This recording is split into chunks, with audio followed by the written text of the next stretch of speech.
Assalamualaikum warahmatullahi wabarakatuh.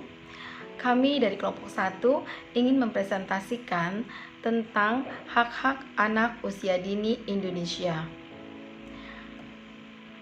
Dengan mata kuliah Program Perlibatan Orang Tua dan Masyarakat, dan dosen pengampu kami adalah Ibu Lia Kurniawati, MPD.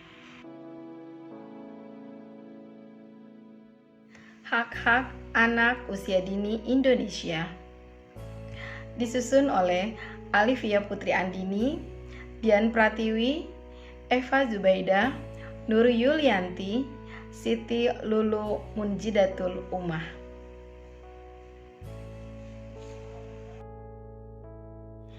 Hakikat anak, konsep dan pengertian. Dalam memahami anak, setidaknya terdapat dua perspektif yang utama. Yang pertama adalah perspektif anak dari fenomena biologis psikologis. Anak dipersepsikan sebagai manusia yang berada pada tahap perkembangan yang belum mencapai tingkat yang utuh.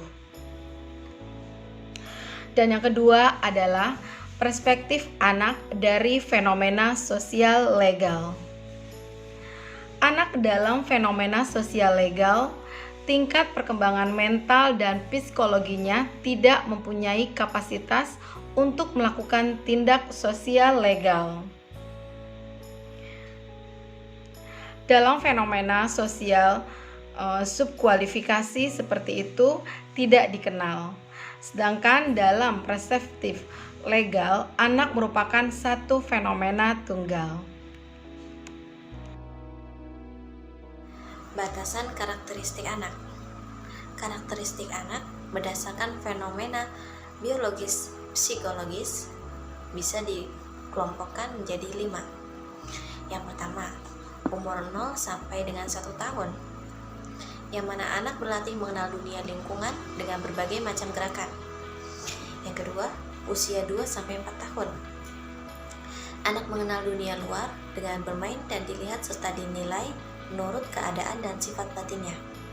Yang ketiga, usia 5-8 tahun. Yang mana keinginan bermain anak berkembang menjadi semangat bekerja. Pandangan terhadap sekelilingnya pun diterima secara objektif.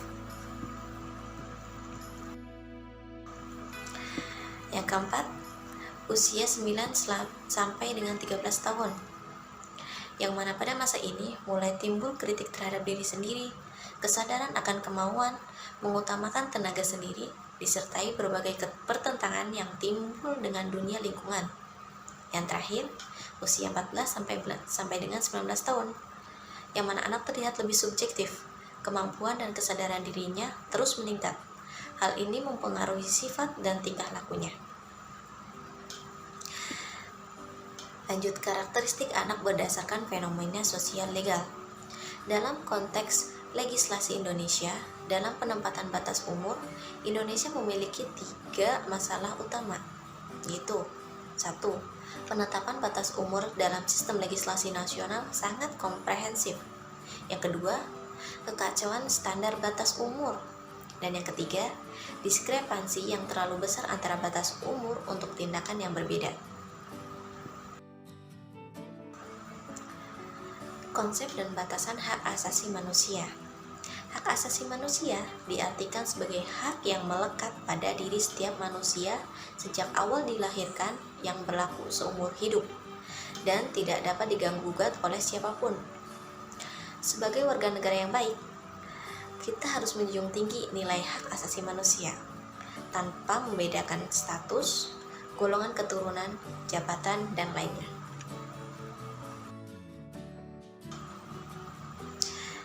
Bidang dan jenis hak asasi manusia.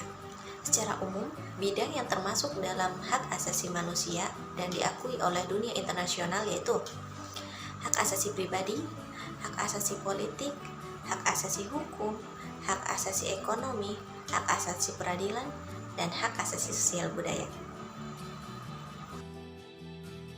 Undang-Undang Nomor 39 Tahun 1999 menjelaskan jenis-jenis hak asasi manusia di Indonesia, yaitu hak untuk hidup, hak untuk berkeluarga dan melanjutkan keturunan, hak mengembangkan diri, hak memperoleh keadilan, hak kebebasan pribadi, hak atas rasa aman, hak kesejahteraan, hak turut serta dalam pemerintah, hak wanita, dan hak anak.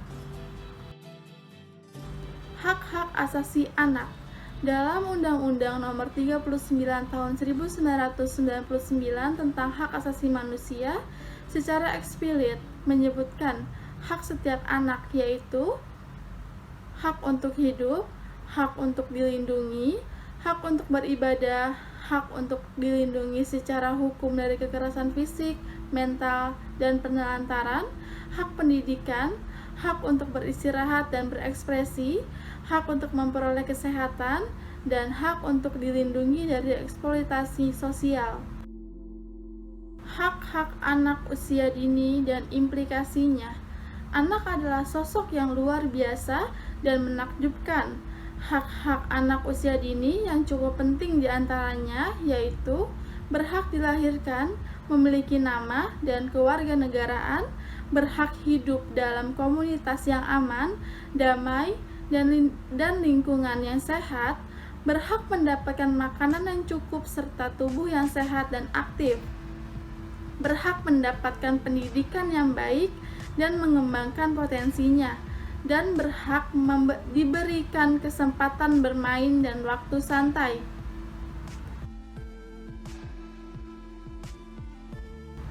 Latar belakang lahirnya Konvensi Hak-Hak Anak.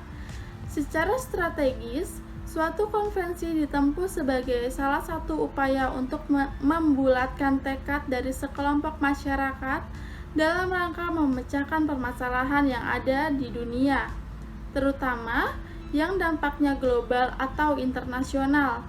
Konvensi Hak Anak merupakan upaya kemanusiaan untuk mewujudkan perlindungan dan jaminan nyata atas hak-hak anak di seluruh dunia. Deskripsi naskah Konvensi Hak-Hak Anak. Konvensi Hak-Hak Anak berhasil disahkan pada bulan November 1989 dengan suara bulat oleh Majelis Umum PBB. Rumusan yang tertuang dalam konvensi ini terdiri dari 54 pasal. Berdasarkan strukturnya dibagi menjadi 4 bagian, yaitu preambul atau mukodimah, berisi konteks konvensi hak-hak anak. Bagian 1, pasal 1 sampai 41, mengatur hak bagi semua anak. Bagian 2, pasal 42 sampai 45, mengatur masalah pemantauan dan pelaksanaan konvensi hak anak. Bagian 3, pasal 46 sampai 54, mengatur masalah pemberlakuan konvensi. Sedangkan berdasarkan isinya ada 4 cara mengkategorikannya, yaitu berdasarkan konvensi induk HAM, ditinjau dari sisi yang berkewajiban melaksanakan KHA. Menurut cara pembagian yang dirumuskan oleh komite. Hal penting terkait rumusan isi konvensi hak-hak anak yaitu definisi anak, prinsip-prinsip umum. Ada 4 prinsip yang terkandung, yaitu prinsip non-diskriminasi, prinsip yang terbaik bagi anak, prinsip atas hak hidup, dan prinsip penghargaan terhadap pendapat anak, lingkungan keluarga, dan pengasuh pengganti. Kesehatan dan kesejahteraan dasar, pendidikan waktu luang, dan kegiatan budaya. Langkah-langkah perlindungan khusus pihak-pihak terkait dengan konvensi hak anak, langkah-langkah implementasi umum, dan pelanggaran hak anak. Implikasi KHA dalam bidang pendidikan, khususnya terhadap PAUD. 1. Himbauan dunia dalam Menegakkan hak anak. Upaya pertama dengan membuat himbauan kepada seluruh negara anggota, terutama yang telah meratifikasi KHA di negaranya. 2. Konsekuensi bagi Indonesia dalam penegakan hak-hak anak. Beberapa kewajiban yang harus dipenuhi oleh negara, antara lain adalah sebagai berikut: mengakui hak-hak anak yang dirumuskan dalam konvensi, melakukan langkah-langkah legislatif, dan melakukan langkah-langkah administratif. Implikasi KHA dalam pendidikan anak usia dini. 1. Kondisi pemenuhan hak-hak anak Indonesia. 2. Implikasi terhadap layanan pendidikan anak usia dini. Pergeseran fokus pembangunan pendidikan di Indonesia.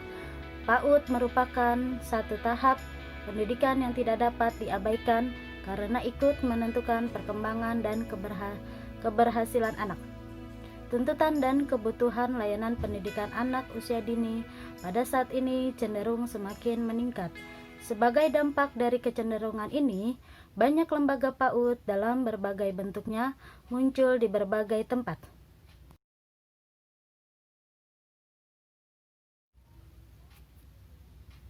Implikasi pada PAUD. Tujuan dan strategi. Tujuan PAUD dapat dirumuskan sebagai berikut. 1. Memberikan pengasuhan dan pembimbingan yang memungkinkan anak usia dini tumbuh dan berkembang sesuai dengan usia dan potensinya. 2. Mengidentifikasi penyimpangan yang mungkin terjadi sehingga jika terjadi penyimpangan dapat dilakukan intervensi dini. Ketiga, menyediakan pengalaman yang beraneka ragam dan mengasyikkan bagi usia dini. Strategi penyelenggaraan PAUD berlandaskan KHA. Di jalur pendidikan formal telah dikembangkan program kegiatan bermain atau kurikulum TK. Semua itu diharapkan agar penanganan dan penyelenggaraan PAUD di Indonesia betul-betul sesuai dengan kebutuhan anak dan tidak menyimpang dari hakikat isi konvensi hak-hak anak.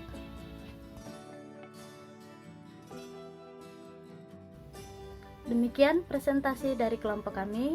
Kurang lebihnya kami mohon maaf. Semoga bermanfaat. Wabillahi taufiq wal hidayah. Wassalamualaikum warahmatullahi wabarakatuh.